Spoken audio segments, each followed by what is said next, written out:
Now, I have a question for Clyde Lewis, and full disclosure, my mom adores his show, adores it. So every night on my drive home when I call, she's like, have you listened to that Clyde today? So when she found out I was here, she's just gonna be so proud of me. Oh, I'm telling you. So what I learned is that your show broadcasts in 200 cities. I mean, that's a phenomenal feat. Congratulations on that level of success. I'm pretty flattered by that and also humbled, too. It's a little difficult to understand how I went from just a guy who was doing internet. And I did the national gig once before.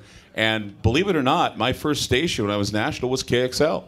So Really? It's full circle. Yeah, I came full circle right back to KXL again. I'm very excited to be a part of it. But then you landed in Salt Lake City, and you Yeah. said to yourself, you know what?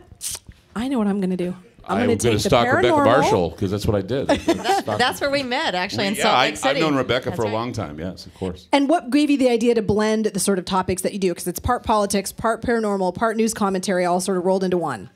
I just don't know what identity I have today. No, well, what had happened is that I truly am a rock jock. I used to do rock radio, K-Bear 101 in Salt Lake, and did a lot of rock and roll. And one day, a guy by the name of Dan Bomas, who was a news guy, who I worked in the newsroom, and I also did CNN reports at this station I was at, which was a CNN affiliate. And he told me, he says, here's your opportunity to do a talk show. And there was a new talk format coming out called Hot Talk. And it wasn't exactly liberal, and it wasn't exactly conservative. It was just that I just want to get in people's faces and, pardon the expression, piss them off. That's basically what Hot Talk was. And I said, but what I'd like to do is I'd like to do a show where, suppose a guy who you didn't know just came on the air one day and you thought he was nuts. And he went on the air and he just started talking to people. Would people relate to him? And I figured, you know, I'm nuts. I think I could do it. And so that's why I did it. And my show actually combines all of my interests and also my background in rock and roll radio, because that's why I do the montages and I do all that other stuff to get people to, you know, get in the mood, because I figure music and sound, and I was raised on Orson Welles stuff and Rod Serling stuff and Pink Floyd, and that sped me out into this. So that's what you get with me is all of that. That's all a pretty crazy good mix. Stuff. Yeah. So Mike, I want to know, basically you'll hear Mike throughout the day if you listen to KXL for the news updates. Before that, you worked with Danny Bonaducci? That was me. No. That should have been a trivia question. Can you guess which panel member? I just totally failed. This is why you never want me as your partner in Trivial Pursuit unless you want to lose. We'll fix that in post-production. So They're brilliant. That's why we have digital editing these days. I did Danny Bonaducci one time. And your Yes, thoughts on yes, I him? did. No, I'm teasing. I wanted to know a little bit from you about how you like working here in the Portland market, and in particular, what's interesting to me is you took sort of a career detour at one part. You were, as I understand it, an air traffic controller on a nuclear weapons bombing range in Yuma, Arizona. Yeah, when I was in the Marine Corps, I was a air traffic controller. How do you go from that to radio? Well, I was interested in radio because I was always in love with radio. I was one of those guys who listened to the radio with the covers pulled over my head, you know, late at night listening to the jock do a live show from Amados, because I grew up here in Portland. Mm-hmm. And I was just fascinated with that. So when I got in the service, I was on aircraft radio, but I was interested in just regular broadcasting, so I got into it. I got into it down there, then moved back home, and that was back in 1966 when I came back here to Portland, and have been here ever since. I love that. Very cool.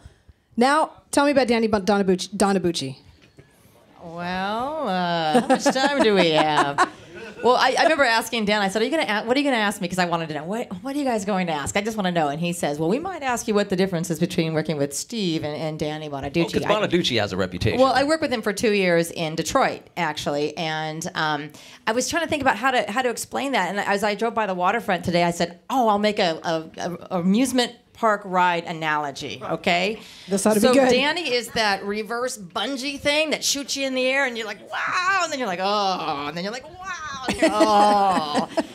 And Steve's more like that paragliding one that you kind of lay down and you like kind of go, it's just steady, a little like this, but it's really steady. And it was a wild ride, I guess is what I'm trying to say. He's a crazy guy and he's a fun guy, but he's very exhausting at the end of the day, too. So everything worked out the way it was supposed to. I'm still here. But I'm not working with him, but I'm there still here. There you go, exactly. Lacey, I'm curious, what is it that makes you see a story, especially since you have such sort of institutional knowledge of Portland because you've always been here, that makes you say, you know what, I need to go out and cover this, especially when so many stories come your way?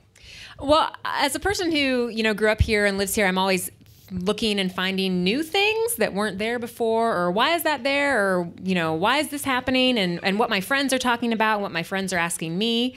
And so I guess that's where news stories come for me, is just my own personal interest, frankly, and what do I want to learn about my city, and what do I want to know, and will other people find that interesting? I hope they do. I think they do. I think they do too. Absolutely. Definitely. Lacey's great for pronouncers too. I'll say, Lacey, how do you say this? Oh yeah, that, she knows the very can small... I get your cell phone number? Because that is right? one of my biggest Some struggles. Of the bizarro things. I must ask her, literally, because I've been here a year, and you move to a new town, and you're walking down the street, and you see C-O-U-C-O, Couch Street. Okay.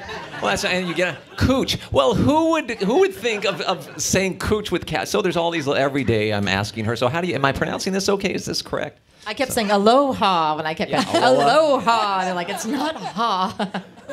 That's pretty good. This is a question from the audience, and it's open to really anyone, but how do you choose the stories that you choose to cover? Lacey already touched on it, but then broader, and that applies to shows as well. How do you pick the topic?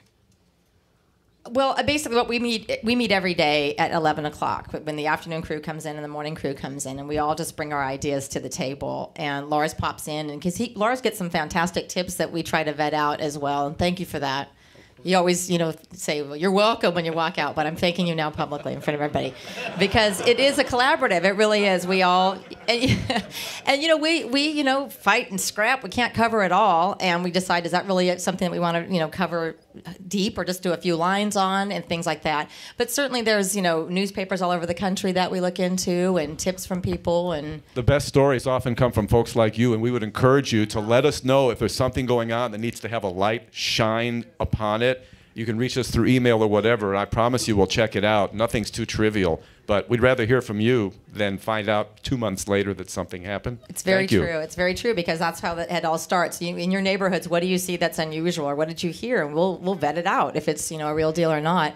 Yeah, no, I would agree with that. I just wanted to add, if you're thinking about it, if you're asking, if you're wondering, chances are someone else is thinking the same thing. So we love to hear from you guys all the time. That's always the funny thing we'll be debating. Is this a story or is it not a story? Is it a story? And then we'll talk about it for 20 minutes. I'm like, it's a story. We're talking about it this long. We should share this discussion with the listeners as well. I love getting ideas from you. I love getting the emails that I get from people, and some of my best stories have come because somebody wrote in about a personal problem they've got. I had a veteran hit me up last year and say, I went in and got my eyes checked and I need glasses, and it's been 7 months and I don't have my glasses yet. We found out that the federal government was 27,000 pairs of glasses behind on the West Coast alone. We found out that they'd build a big facility in Boise to make their own glasses. Why they should be in that business, I don't know. And we called a member of Congress, Greg Walden, and they went down, and within a week, the Congress was sending out certificates telling the vets, go to the local mall or the local Binions or Pearl Vision and get your glasses. And that came from one guy who was just frustrated that he couldn't get his glasses, and he knew he was entitled as a vet. So we love it when you send in story ideas. The government doesn't put out press releases to announce that, so we want to know what's going on. It's actually harder to find a ground zero story. I guess you'd know that by now. Everybody says, well, you're a conspiracy theorist, and you're this, and you're this, and I'll tell them, no, I'm really not. I'm actually a person who looks at the paranormal as normal. And I had somebody once tell me that the lulls are what are paranormal, what the lulls in life. Everything is exciting, everything is interesting, and you should always have the curiosity of a child with the world. And I tend to have that with everything I talk about. And it gets scary, and it gets interesting, and it can be funny. But I've been on a lot of stories dealing with the paranormal, and believe me, I went into this with the idea that I'd be a smart aleck about it, and I got schooled really quickly that there's a lot of real to it all, and a lot of the conspiracy theory type stories I do are all based primarily on what I feel the media doesn't cover. And so I tend to find something, it's like I always tell people, if something bends, it's interesting. If it breaks, I don't bother with it. If it stays bent, boy, that's a big story for me. So that's why I always look at stories that bend or stay bent. And believe me, people will call me. I get still emails from people who talk to me about the bird that said help to me in the morning, or the angels, somebody who claimed to have the angel recording, and I played it.